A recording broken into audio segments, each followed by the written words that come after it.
Online तैयारी, offline जैसा अनुभव कपिल सर के मार्गदर्शन में करें आरएएस, पीएसआई, ईओ, आरओ और अन्य भर्ती परीक्षाओं की तैयारी बूस्टर एकेडमी के साथ। अभी डाउनलोड करें बूस्टर एकेडमी ऐप। राजस्थान कर्मचारी चयन बोर्ड द्वारा करवाई गई चतुर्थ श्रेणी कर्मचारी भर्ती में एक बार फिर से घोटाले के बादल मंडराने लगे। अब भर्ती पर सवाल खड़े होने लगे हैं क्योंकि भर्ती में फर्जीवाड़े की आशंका फिर से सामने आने लगी। अब देखिए, चतुर्थ श्रेणी कर्मचारी भर्ती को लेकर एक और बड़ा खुलासा हुआ है।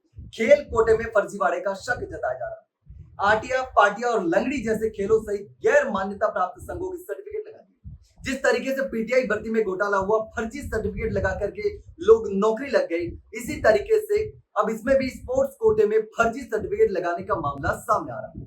अब देखिए, राजस्थान कर्मचारी चयन बोर्ड की चतुर्थ श्रेणी कर्मचारी भर्ती जो थी, उसमें खेल प्रमाण पत्रों के जरिए नौकरी में बोनस अंक लेने का मामला किसी संगठित गालमेल की तरफ इशारा कर रहा है। और अब चयन बोर्ड द्वारा शिक्षा विभाग से कराई जा रही स्क्रीनिंग में ऐसे अभ्यर्थियों की फाइलें अलग रखी गई है, यानी जिन पर शक था उनकी फाइलें अलग रखी गई है। उनकी जांच होगी, जांच के बाद ही तय होगा। तो जिनकी फाइलें अलग रखी गई हैं, जिसमें गैर मान्यता प्राप्त, समानांतर या संदिग्ध खेल संघों के प्रमाण पत्र लगे हुए। अब ऐसे में खेल कोटे का लाभ लेने के लिए आटिया, पाटिया और लंगड़ी खेलों के प्रमाण पत्र भी लगाए गए जो कि मान्यता प्राप्त नहीं है।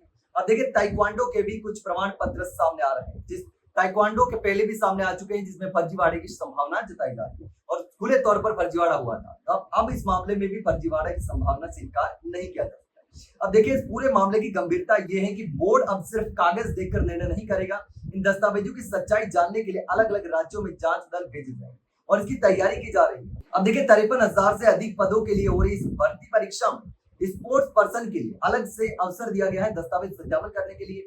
और इसका मकसद यही था कि पता लग सके कि वास्तविक खिलाड़ी कितने हैं और इनमें से फर्जी दस्तावेज लगाकर आने वाले लोग कितने हैं। अब अकेले अजमेर में ही इस कोटे के तहत 1585 अभ्यर्थियों ने दावा किया।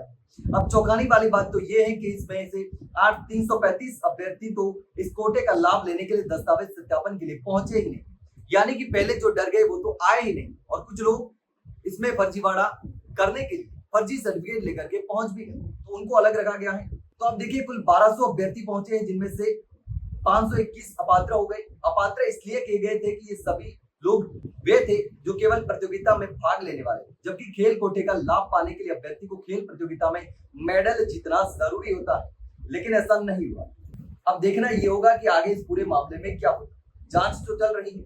अब देखिए, शिक्षा विभाग के स्तर पर दलों का गठन भी किया जा रहा है और इसमें शिक्षा विभाग के अधिकारी और कार्मिक विभाग के कर्मचारी भी शामिल होंगे। ये संबंधित राज्यों में जाकर के खेल संघों के कार्यालय पंजीयन, रिकॉर्ड, संबद्धता और प्रतियोगिता आयोजन की वास्तविकता जांच करेंगे, जिसके नाम पर अभ्यर्थियों ने मेडल व प्रमाण पत्र लगाए हैं। ये दल महाराष्ट्र, दिल्ली, हरियाणा, कर्नाटक, यूपी, एमपी और गुजरात में आएंगे।